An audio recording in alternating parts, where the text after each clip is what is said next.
ngaya kwimvuselelo yase Eastern Cape ngachaphazela kodwa ngafika ngathola umsebenzi. Uma ngifika imvuselelweni wangichaphaza, God will deal with you. Simple. Ngiyasazi isigaba sokufuna umuntu wesimama. Uthi uyambuka vele ubothi uNkulunkulu la wakhile waqeda. Ungena ulimale unqunywe ebandleni ngendlela ngokwemnqumo yamabandla ngokuhluka. Ugcina ubona omunye, mawubona omunye futhi uvela ubothi muhleke lo. So nami ngingomunye engafinyelela la khona ngabuka, ngathanda, ngasondeza. Then boom, wajabaza endleleni wagcina sekusondela abantu abarongi. Lendo igcina sebeba sempilweni yakho beba more than 5, yabo.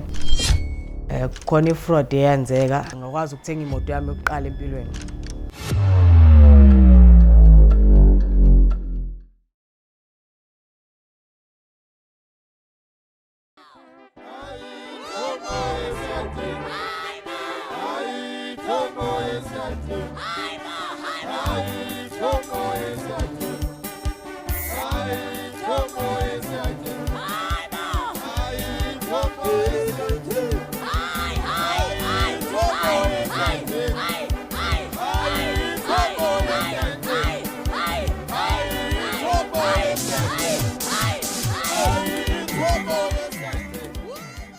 Sanibonani babukele emakhaya. My name is Mngadi and this is Loud Note Unplugged Music. Lolu uhlelo olubheka kabanzi impilo zo keyboard player and namhlanje siniphathele abanye bo keyboard player uSiyabonga. Please enjoy the show.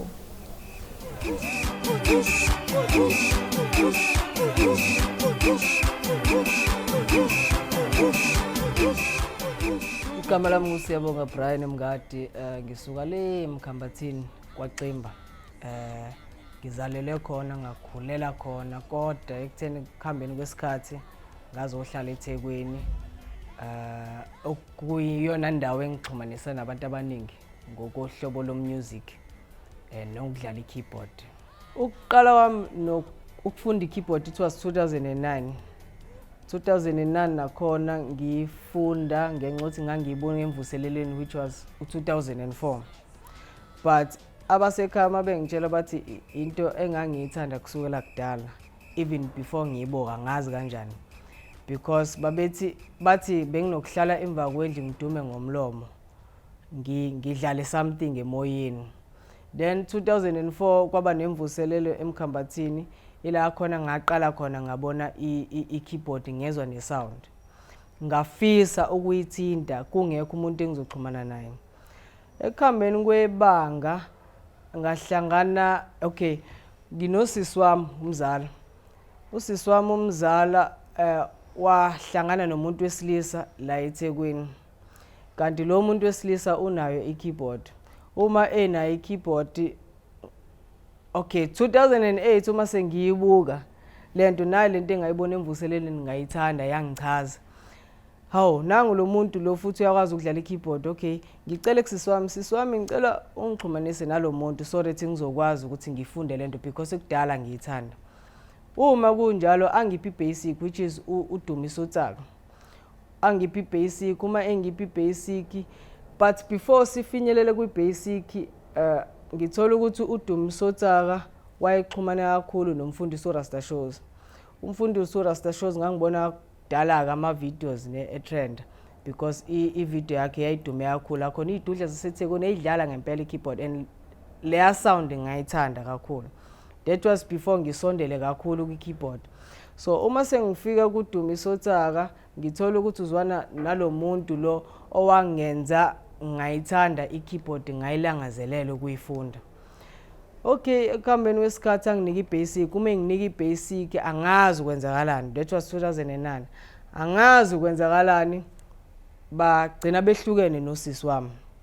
Uma behlukene normally ngithi mina I think kwakuyi appointment ukuthi ngihlangana naye so that ezonginika lento engangiyithanda. So uma sengiyithandile le sound, uma kwenzeka ke usibare lo esehlukene nosisi wami. Then ke kwahamba isikhathi ngabuyela back to emakhaya. Even though ngibuyele back to emakhaya sengina i-basic nyana encane i-keyboard.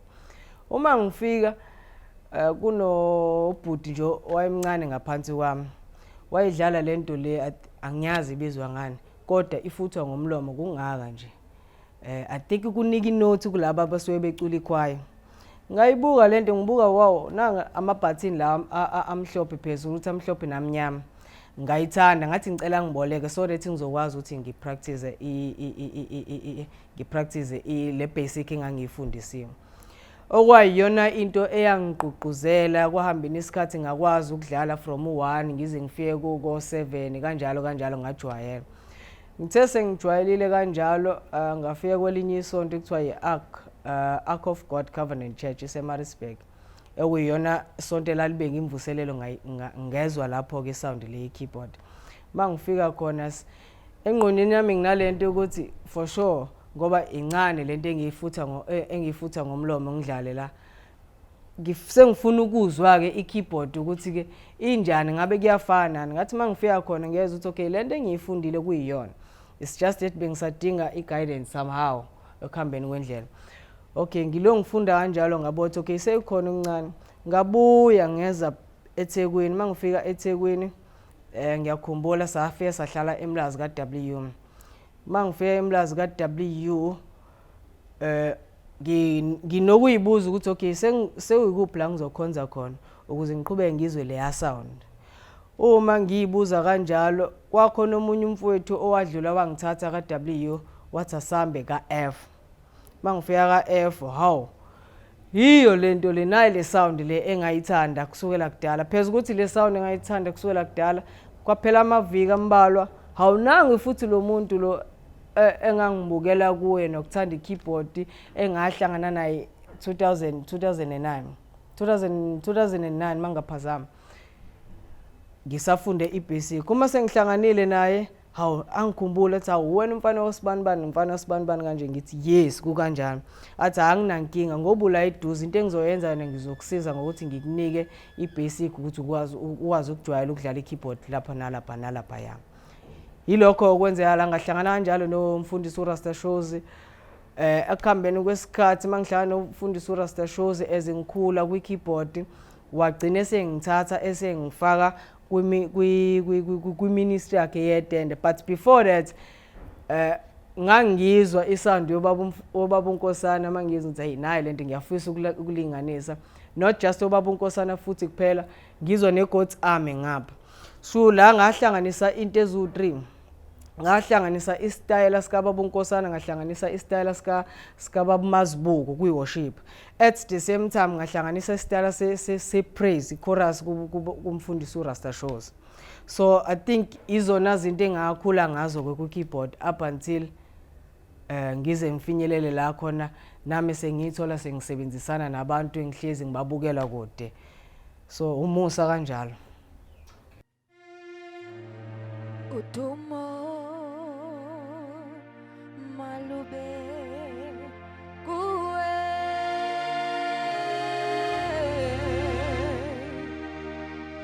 udumo malube kuwe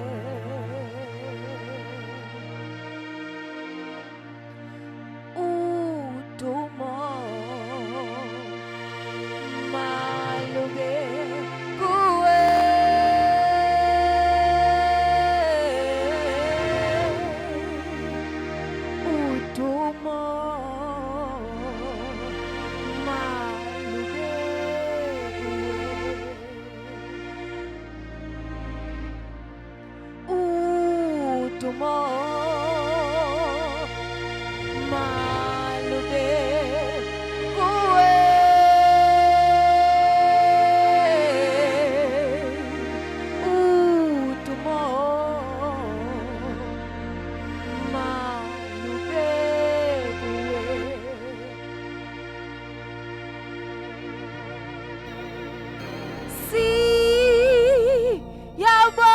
Siyabonga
Uma ngisangena ke kulomkhakha lo wokudlala ikeyboard ngafisa ngenxa ukuthi ubaba uSigwili uZomo sazana naye emakhaya ne wangasekhaya. So uma ngifika la eThekwini ngacela ngathi ngiyacela kube khona la uya khona uhambe nami just ukuthi mina ngiyazi ukuthi mina ngihloseni ukufunda okuthile. So wangithatha wangise eCCM. Mangifike eCCM ngahlala ngemuva phela yena njenge-artist waya phambili. So still noma kunjalo ngayizwa leya sound leya. Ngafisa ngaphakathi ukuthi yazi nami ngiyafisa ukuhlala kulesa stage. Uma ngifisile kunjalo okay kuphele iminyaka ke eminye sengikhathi story short kwaphela iminyaka then boom ngazithola sengikhona eECC. Uma sengifika eECC ngafika khona la khona ngamukela khona uButsolo uSolo Mhlongo. Uma engamukela what as much as ngingekho fit kodwa into azoyenza uzolwe eqeqesha kancane iskill lesenginazo. So bekuhlala ukuthi phande insuku mangibuye esikoleni ngivele ngidlule kumfundisi kubaba uSolo. Mangifika kubaba uSolo angifundise lapha nalapha. Up until ngize ngingene khona eECC ngama Fridays ngidlalela youth. Ila khona ngakhula khona kancane.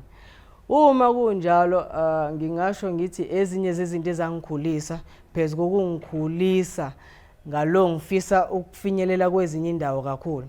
So ngadlala eECC mangidlala eECC kwakhona umfundisi wase ECC owathanda indlela engidlala ngayo even though ngangakakhulu. Wabe sengithatha wathi ngicela ukukuthatha ungidlalele kweyami branch which is ibranch yase Hammersdale. Ngaqala khona njalo ngama Sundays futhi bese bengifika esontweni ECC edrobheni bese ngiyahamba ngama Sundays sengiya kule branch ngifike ngidlale khona ila khona engakhula khona. Then ke inkinga yaqala lana ekutheni uma ngidlala lapho because ngangiserve ngidlala mahala inhloso yami ukuthi mina ngiyakhula. Kwakhona umfundisi still wase ECC wathi siyasibona kancane uyakhula. This time sesicela ukukuthatha ke thina kodwa sizokhulumisana nalo mfundisi lo. Bangithatha kanjalo kodwa bangithembisa a certain amount engeke ngikwazi ukuyidalula ne. Babe sebethu ukuthi sizokunika ukuthi nokuthi ukuzokwazi ukucover indleko zakho. Ukusuka la uhlala khona uze esontweni uzodinga iTransport.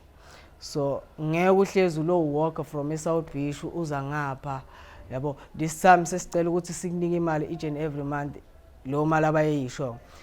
For me ngabona ukuthi okay not just ukudlala ikeyboard kuphela kanjalo kodwa ngiyabona ukuthi ukukhula kwi-keyboard kungilethela izinto eziningi. Nakho sengikwazi ukuthi ngikwazi nami ukubudgeta ngenyanga ngibudgetela ukuthi ngaphandle ukuthi ngesontweni ngikwazi nami ukuthi ngikwazi ukuthenga iteki ngikwazi ukuthi ngifake roll on ngaphandle ukuthi ngize ngicele kumama. Ngaqala lapho. Okay mase ngidlalile eMlazi Community Church because ngasuka kwi-branch yase Hammersdale ngaye eMlazi Community Church.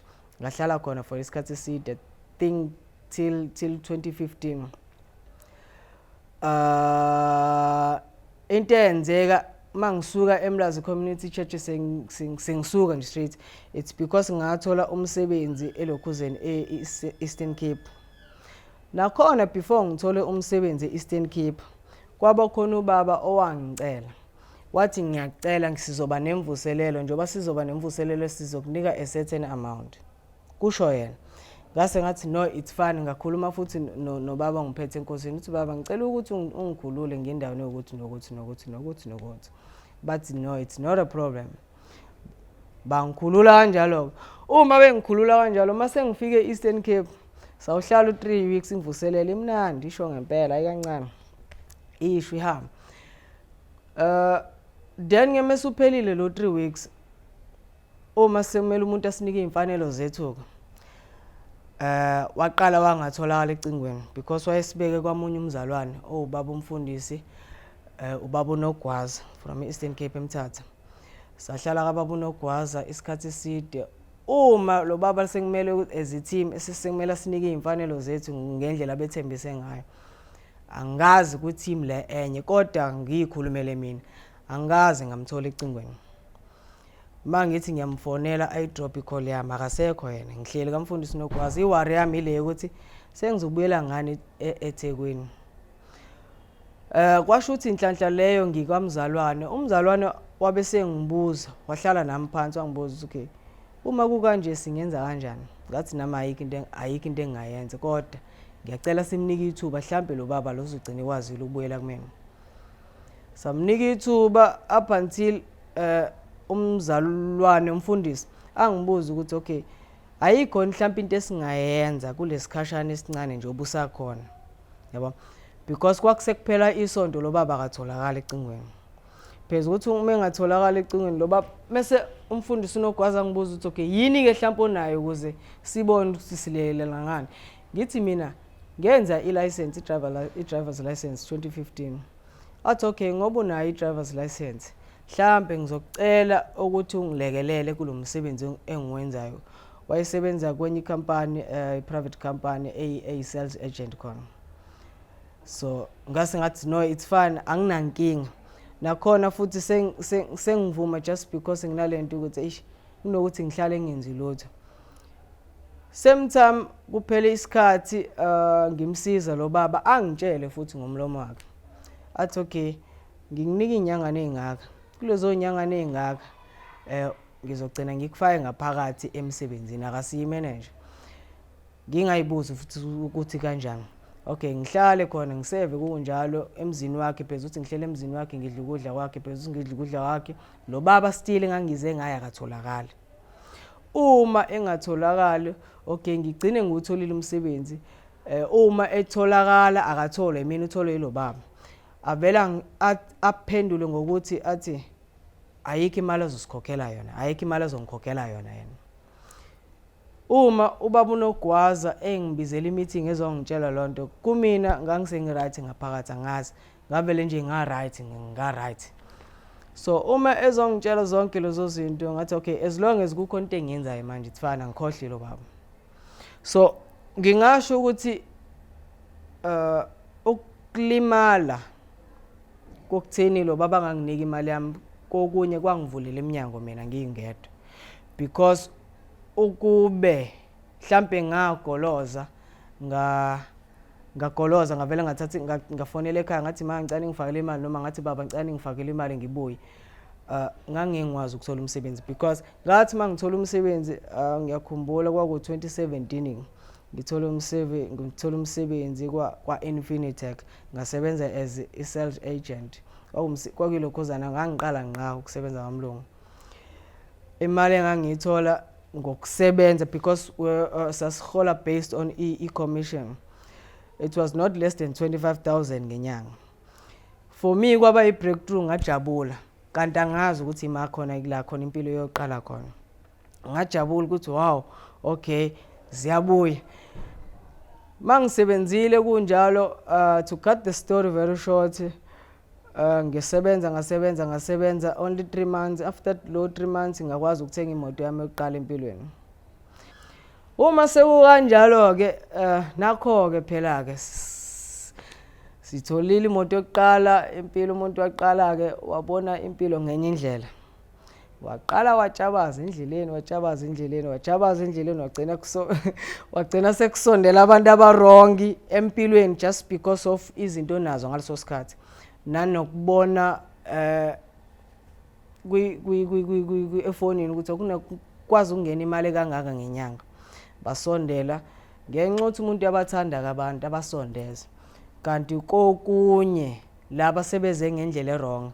Uma beze ngendlela errong angasho ngithi mhlambe ngilapho ngashoda ngomuntu ozokwazi ukungibonisa endleleni ukuthi okay, mase kukanjena ke avoid ukuthi nokuthi because ngingasho ngithi ngagcina sengilimala ekhambeni kwesikhathi. Uma ngilimala okokuqala into eyenzeka ngaba involved kwi-accident. Ekubeni involved kwami kwi-accident ngangi-right because kwaku ama stop and go la kulungisa imigaqo yabo. Ngimile lapho shuthi kwaqhamuka usisi ke mthizeni ngicilele naye wafika uzongishaya ngemumva sahlukanisa umgaqo washona ngale ngashona ngale. Uma kunjalo still ngaphuma nge-right ngibhota imoto yaphela ngaphuma nge-right mangiya komchecker ngathola ukuthi okay uphuzile at the same time senginalento ukuthi okay ngoba u-right and into yokuqala ake at least ake ngizama ukufonela i-insurance uma ngifonela i-insurance okay ngitshela yes to cut the story short usisi lo owayengishayisile kwatholakala ukuthi akasekho emotweni shuthi wabaleka ngazi kanjani okay ngalimala kanjalo ngagcina imoto ingakwazanga ukulunga i-insurance ya decline i-claim phezulu ukuthi i-insurance ya decline i-claim ngagcina sengilimalile emsebenzini into enye futhi yangishaya ngahluleka ukusave imali kanti kube ngasave imali ngangizothi ukuthi noma izinto sezingishaya ngikwazi ukuthatha kwenye engxenye yemali ngikwazi ukuthi ngiyolungisa imoto ngiphinde ngiqhubeke nomsebenzi ngaqamba manga esipanini 1 phela uthi ngiqamba amanga esipanini khona ifraud eyenzeka just ukuthi ngangisengenzela ukuthi ngibambe umsebenzi kanti ngaleso sikhathi ila khona sengilimaza khona because bathi abelungu mase beyibona yonke lonto babe ngenayo ichoice ngaphandle ukuthi bangikhiphe straight from icompany okay fine not just that okunye futhi engakubheza ukuthi as much as ngangiyithola lo mali kodwa inkululeko yayingekho because kwakuthi makuphela inyanga uthola ukuthi seyiphelele ukuthi ngikwazi ukucover isikweleti engangisenzile even though yayinkulu okay ingqondo kancane ibuye ngigcine ngiyitshethe okay let me rather focus kwekudlaleni keyboard okwamanje mhlambe ngiphinde ngenze nama lessons e-keyboard mhlambe icontent engengenza khona ibandla ke ngathi mangibuya ngayodlala khona ngokwemvuselelo uma ngidlala khona ngokwemvuselelo ngahlangana nomfundisi lo esengikhonza kuye manje but angihlangananga ngahlangana nengane yakhe sasisegoli masisegoli ngidlala i-keyboard beza kumina bathi bathanda indlela engidlala ngayo sasisegoli uma bethanda indlela engidlala ngayo lokho kunormal ne ngabonga njengenjwayelo ukuthi okay hayi siyabonga okay mayibonga Nkosi sekunjalo kwaphela amasonto bangifonela futhi kona laba esahlangana nabo egoli bangitshela ukuthi uma wabo umfundisi uqala ibranch la not ibranch uqala ibandla la eThekwini so bayacela ukuthi sibasize ngangihambisana nabanye ngangisebenzisana nabo kwi-ministry ngaleso sikhathi uma becela ukuthi sibasize siye khona masibasiza futhi siya sasiba 5 mangikhumbula masiza ngibasiza ngidlala i-keyboard then ngelinye ilanga ke uma ngidlala i-keyboard ngibasiza bethi dithambe eqala ibranch ingaleso sikhathi la khona i-relationship yami nalo mama nalabo babe angazi angifuni babe ngani nalabafundisi ila khona i-relationship yami nabo yaqala khona uma iqala khona to cut the story very short siba u5 siyoseva abanye kancane bagcina bephumile bagcina ngihlale ngiyi1 up until umama ke umfundisi umama uNkosi la engisubmita khona ke eJesus Grace International Ministries uyena akwazi kumina waprofeta wakhuluma kuNkulunkulu indlela uNkulunkulu akhulume ngayo yena ila khona from there ngaqala ukuthi okay ngiyasubmita phezulu ukuthi sengiyasubmita kulelo bandla ngamtshela umfundisi bengiseva kuye before ngiye-Eastern Cape ukuthi njengoba sengisubmita kulo mama ngicela ungirelease koyena ungireleaseayo baxhumana futhi nomama umfundisi bazwana ba right I think kuswela la ngaleso sikhathi ngaseva kumama umfundisi wase Jesus Grace International Ministry.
ngangifisa ukudlalela ama-artist noma engemaningi kodwa khona nje ngathi mangikhula ngathi mangidlalele lona so kwaphela isikhathi ke kwangenzeka ngendlela engifisa ngayo ngaso sikhathi ngaye emvuseleni ngamfundisa uRasta Shozi ngoba nje ngiyaphela Nkosi yami ngoba i-time ngiyo support emvuselelweni futhi nginga expectile lutho engqondweni yami futhi ingekho leyo ukuthi kungase kube khona into eyenzekayo. Then ngathi mangidlala khona kunjalo kufika uMama Mthobekile ngangemthanda kakhulu kuswela kudala. uMama Mthobekile ehamba noLanga bedlala ezocula uLanga ezodlalela uMama Mthobekile. Ngidlalela mina ngisenkonzweni ngifocuse enkonzweni ngistike nje state ukuthi angifuni iphutha lenzeke. Ngidlalela hayi ngoba mhlambe kwakhona into engangihlosela ngidlale nje nginjwayele emvuselelo. Kanti uzofika kusayi ipraise. Uma efika kuyipraise mina engqonweni yami angimbonanga nginakanga. Umuntu engambona ngabona uLanga. Same time ngibona uLanga kwa click ukuthi okay hayi kuze uMama Mthobekile uzobizwa message stage ngangambonanga. Ngidlala i-keyboard mangidlala i-keyboard okay qhubeka i-program kuze kufinyelele kulesigaba la khona uMama Mthobekile abizwe stage. Uma ebizwe stage njengenjwayelo ngehlele ngenzasi ngicele ukuthi hayi mfundisi wePutlanga uzoxhumela ukhoze i-keyboard yakho ngendlela ejwayelekile athathe i-10 ngimsize futhi. Kanti angazi ukuthi kwasekuyi appointment ukuthi mhlambe ngiqala ukusebenzisana noMama Mthobekile because kwathi makuphela lo okay into yokuqala agibela ngayo stage uMama Mthobekile stage wathi my boy wazwayidlala i-keyboard kwahlekwe etendeni kumnandi nami ngayihlekela ngabonga futhi aqede ngaye ngahamba benza lokho ababebizela ukuzokwenza baphuma. Uma bephuma ngaya endlini ngokuhluka konke inkonzo seyiphelile. Uma ngifika endlini into engayithola ikholo kamfundisi uRasta Shozi ethi uMama Mthobekile ucela ukuhamba nawe kusasa ekseni unegig wayizoya eMount Fremangkhumbula. Ay same time umesho kanjalo mina ngajabula because kuswela kudala phela nginalento ukuthi ngiyafisa ukusebenzisana noMama Mthobekile. Not just that uMama Mthobekile ngelinye ilanga kusasihamba okay kuma slot esasibizwa wona ku Divine Touch. Ngiyakhumbula siqhudelana nabo keyboard player. Ngiyakhumbula futhi ubaba uSimelane ethi asidlala ingoma ethi Wonderful Day. Uma sidlala ingoma ethi Wonderful Day siqhudelana ngayo. Ngiyakhumbula ukuthi imini wayiwina lo khoza lo competition. Phezulu ukuthi ngayiwina lo competition kwafonela uMama Mthobekile. Uma efonela wenza isithembiso angazi ukuthi wayesithathela lapha naye. Wenza isithembiso sokuthi umuntu owinele lelo khoza le competition ngizohamba naye igig eyi1. Ngicathi wayedlalela nje ngoba phela sasiyintwana yabo uyasikhuthaza asijabulisa. Okay kuhamba isikhathi mase ngiwinile lo competition. But before ngiwine lo competition I think 2 years back the time esasebenzisana noLihle Dumisa. Umesebenzisana noLihle Dumisa kwaba khona isikhathi la khona angazi uLihle Dumisa wayebanjwe yini. Wathumela mina uthi angikwazi angiye kombambela. Uma ngifika ngiyombambela okay ngadlala but ngabona ukuthi kusho ukuthi kwangakabi isikhathi ngoba wakhohlwa uMama Mthobekile ngaleso sikhathi. Then to cut the story very short naku kusengiwinile le competition uthembisile ukuthi owinile ngizohamba naye igig yakhe yokuqala. Kuphela iminyaka yakhe sengibuyela la ekutheni uma esengitholile emvuselelweni kumina sekulike iphupho elifezela ngoba one ngafisa phezulu ukuthi ngafisa ngokwamandla ami nokucela ngacela ukuthi abangisondeze naye. Ngadlala ngalithola lelo thuba I think akabanga impressed phezulu ukuthi abanga impressed wazwakhohle nokukhohle. but this time angazi kwenzakalani ngoba wangibiza. Okay, saqala sasebenzisana okokuqala ku-gig nje yokuqala wajabula kakhulu ngezwe belo bencoma but inhliziyo yami nale nto ethi kuzoba ngathi khona umuntu engimphuca umsebenzi kanti akusiyona inhloso leyo. Okay, not just umama uThobekile kuphela, ngaba nenhlanhla ngakwazi ukusebenzisana nabo Osigwili. Inhlanhla leyo futhi encane ngakwazi ukuthi ngigcine ngisebenzisane kancane kodwa I think 3 or 4 days umama Londiwe ucele lo we-Joyous Celebration. So for me still namanje ngihlezi ngithi ngisafisa ukusebenzisana nabantu asebevelele already lapha phezulu, not just abaculayo kuphela, also abadlalayo, whether udlala isiginci, whether udlala i-drum, because music ngiyawuthanda kakhulu. Isigaba sokuyithola ngathi ngiyahlukumezeka noma ngiyaxhaphazeka yisi sesike senzeka, but somehow ukuhambeni kwesikhathi angazi bengakufaka enhlizweni ngale ndlela ukuthi ngize ngilimale, ngize ngithi angisafuni ukudlala i-keyboard. Mina ngikhuluma nge-side lami. Each and every time uma kuzokwenzeka into bekuvele kuvuke lento yokuthi konke kwenzeka ngokwesizathu, whether ngikhokhelekile noma ngikhokhelekanga, kodwa konke kwenzeka ngokwesizathu. Ngale ndlela yokuthi makwenzekile wangilimaza wena, ekuhambeni kwesikhathi mhlambe wangibalekela, ngeke ngithi mhlambe mase sihlangana ngikhombe ngomuno noma ngigqigize noma mhlambe ngithole sengiphosta ku Facebook. Angikazi ngifinyelele kuleso sikhathi nakuleso sigaba, because nginalento ukuthi uma uhlangana nomuntu usuku uhlangana naye ngokwesizathu, whether ukulimazile noma akakulimazanga. Uma kwenzekile wakulimaza, ngisho ngithi isifundo. Uma kwenzekile wangakulimaza, still nalokho futhi kuyisifundo. So for me ukuhlangana nabantu kuba ngathi bayangixhaphaza, kuhlezi kuzophenduka kube right. Ngenza isibonelo, ngaya kwimvuselelo yase Eastern Cape, ngaxhaphazeka kodwa ngafika ngathola umsebenzi. Ngaya kwenye imvuselelo la khona ngasifika ngahlangana khona nomama uThobekile. Mhlambe omunye unalento ukuthi udlala kanjani ungakhokhele for 2 weeks, for 3 weeks ungakhokhele, kubhlungu yes ngoba usuku budgetile. Kodwa still nginalento ukuthi for some reasons noma mhlambe lo muntu osuke ehostile enze lento engekho aware ukuthi khona noma mhlambe khona la kunyusela khona, kodwa mina nginalento ukuthi uma ngifika inyemvuselelweni wangichaphaza, God will deal with you. Simple. Because anginawo amandla. I think Exodus chapter 14 the Bible says uthi asingayilweli thina, uthi uzakusilela thina, uzakusilela thina. So ngafinyelela kuleso sigaba sokuthi okay mangilimazile wangichaphaza, it's fine, wena ke uNkulunkulu uzodila nawe. Mina nje ngizoqhubeka ngenza umsebenzi wami, because all in all singabazalwane. Pheze ukuthi singabazalwane siyaseva. Makwenzekile ke wathola lokho okutholayo, praise the Lord. Kodwa nje all in all siyaseva.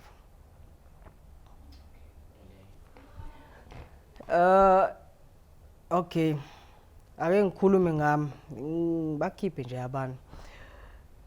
Ngiyasazi isigaba sokufuna umuntu wesimama, uthi uyambuka vele ubothi uNkulunkulu la wakhile waqeda, umfisi uthi angaba seduze. At the same time ngiyasazi isigaba sokuthi uvele ubothi lo uyangifuna nje straight. So entweni kanjalo okay, I think sikwazi ukuyilungisa ngokuhamba kwesikhathi, ngoba uma uyibuka okokuqala Yesu uyangena ulimali. Ungena ulimale unqunywe ebandleni ngendlela ngokwemnqumo yamabandla ngokuhluka ke.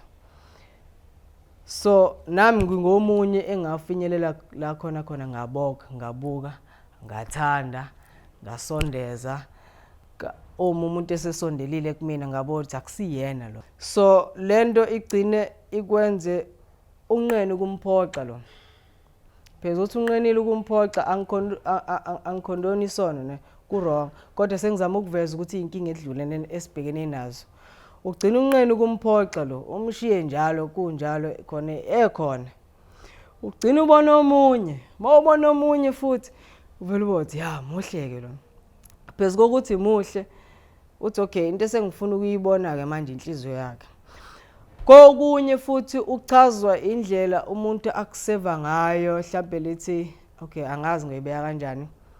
Indlela akhombisa ngayo ukuappreciate ngokomsebenzi owenzayo ongaphakathi enkonzweni. Uchaza nje indlela yenza ngayo kuba ngathi uyakufuna yabo. Okay fine ke wena uvele ube naleya mentality uthi okay wathi ngivele nje ngimsondeza.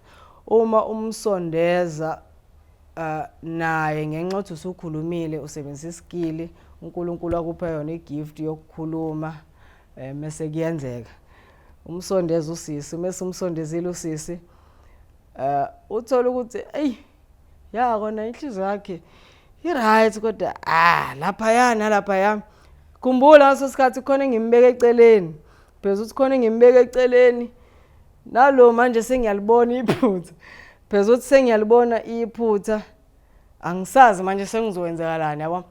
Lento igcina sebe basempilweni yakho beba more than 5 yabo. Lento futhi igcina sesilimazele ekutheni ama keyboard players ama keyboard players bangabadlali not abadlali ke be keyboard. Ngiyanqena ukuyenze ibe deep kodwa engakurealize ukuthi the more ubasondeza labantu beba sempilweni yakho kugcine nawe usufinyelela kulesikhathi la khona I think ungasazazi ukuthi kahle kahle emuphi umuntu omdingayo because ukhona lo omgahle ukhona lo omncane omude ukhona futhi lo mfishane like usuhlanganisi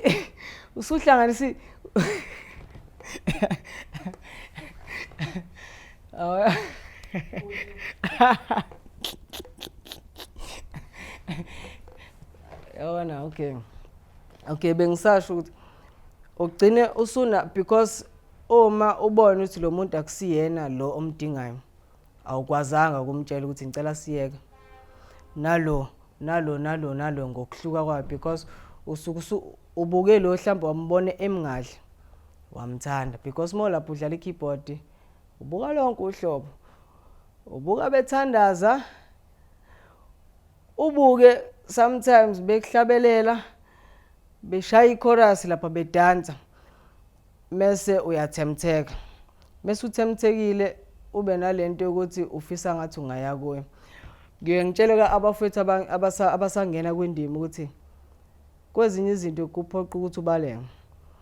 Ilento yasha uDavid ukuthi kwathi esephiwe noma wagcotshwa into yamhlula ukuthi uma the time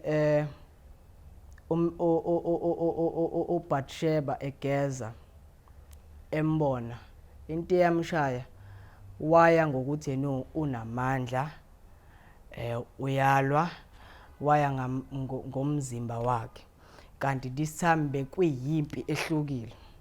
Uma kuyimpi ehlukile into yamela ngabe wayenza ukuthi noma ebonile kodwa ayabaleka. So iyona into esishayile esikhathini samanje ukuthi sivele sithi mase sibukela ngathi singaya umsondeza usisi kube khona ingxoxo enikhuluma ngayo uthola ukuthi ngenxa ukuthi uphiwe ke ugcina usumnqoba phezulu ukuthi umnqoba kanti usuyalimaza. Okay u5 years usukude kakhulu mina ngiyibona nje kunyaka owodwa kusukela manje 1 ngiyabona ngihlanganisa amabandla through iworship amabandla ngokuhluka ngiyabona ngihlanganisa izayo ngiyabona ngihlanganisa iZCC ngiyabona ngihlanganisa ngokuhluka kwamabandla through iworship phezulu ukuthi through worship ngiyabona kukhona isikole nje sokufundisa i-keyboard la khona sokwazi ukuthi sitshele even abasemva kwethu ukuthi kule ndlela le awungeni kanje, mawungene kanje uzolimala la ngenxa ukuthi silimalele. Okunye futhi engakwisho ukuthi phela abanye abasho ngemlomo ukuthi bayabukela kithi. Umuntu uyabukela kuwe ebuka imisebenzi emihle oyenzayo. Umuntu uyabukela kuwe ebuka imisebenzi emimbi oyenzile endleleni. Mase ethi ngenxa yokuthi usibanibani wenza ukuthi nokuthi angisafuni ukuwela lapho mina. So ingakho ngithi ngiyabona sihlanganisa intsha siqhuquzelana ukuthi hayibo kadani lapha nalapha salimala nokuthi salimala la nala kwawamabandla kanje senze ukuthi nokuthi kuningi. So ngizama ukuveza ukuthi isifiso sami ukuthi laba abasamba kwethu sikwazi ukuthi sikhulume nabo sibatshele ukuthi lungisani lapha nalapha ya. At the same time ngoba music into esegazini ngiyabona sihlanganisa abadlalayo, sihlanganisa abadlala iginci, sihlanganisa abadlala ama-drums, kuphume nje umusic sibe yiphimbo lenye sidumisa uNkulunkulu. All in all phela singamba we are the servants of God. So okwamanje nginama classes engikwenzisayo, whether ngabe useGoli noma ngabe use-Eastern Cape noma ngabe ukuphi siyakwazi ukukusiza. Siyafundisa i-keyboard, sine prize sivumelana ngayo. At the same time futhi mokuthi mhlambe njengendawo ekude mose Eastern Cape ufuna ukuthi sifike sizofundisa khona i-keyboard, sike sivumelane ngenani labantu ukuthi okay mhlambe masingalekelelana siqoqana inani labantu kanje ukuze sivule usuku oluyi1 the whole day sifundisana ukuthi nokuthi just ukunika leya basic leyana, just ukusupport amabandla, not just amabandla kuningi khona umuntu othanda ukwenza i-production uyayidinga i-basic yokudlala i-keyboard. So sisilekelela lapho nalapho. Ngiyabonga. Okay, engingakusho one ukuthi mina ngiyafisa amabandla namabandla kube wona investor ngokuthi akhiphe a certain amount ukufundisa abadlali ama-keyboard ukuze sigweme ekutheni ungalethi umdlalo we-keyboard uthole ukuthi ngendlela enivumelana ngayo akusenzeki. Okay, mina bengifisa ukuthi ngiyafisa abafundisi in different churches ukuthi ba-invest ekutheni bafundisa abadlali ngaphakathi. Si-avoida leyo ukuthi uthi ungaphakathi ulethe umdlalo kwelinye ibandla ngenxa ukuthi mhlambe kulelo bandla bawu3 abadlali bama-keyboard. Yes afika umefika la afika a-charge imali. Uthi kuhambeni kwesikhathi ngokuzivumelana esina akusenzeki. Uma kungenzeki uzogcina esekuthuka. One sekulimala ivangeli. Bezokulimala ivangeli phela all in all singabombuso wodwa la.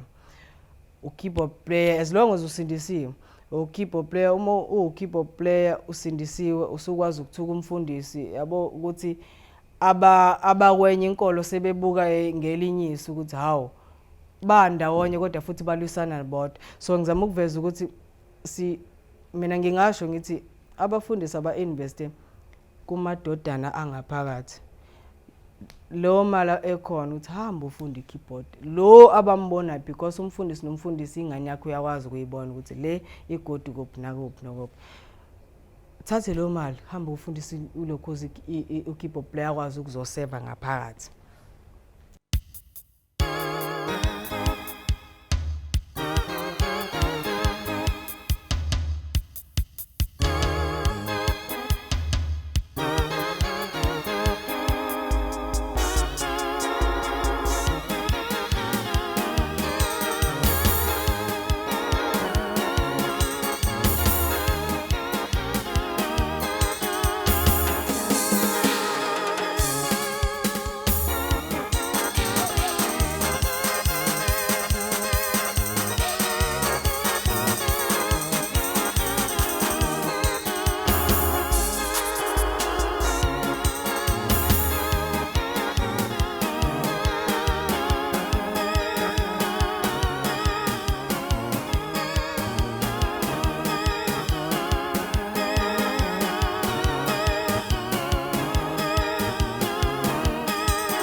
Ngicela ukubonga ithuba engilinikezwe.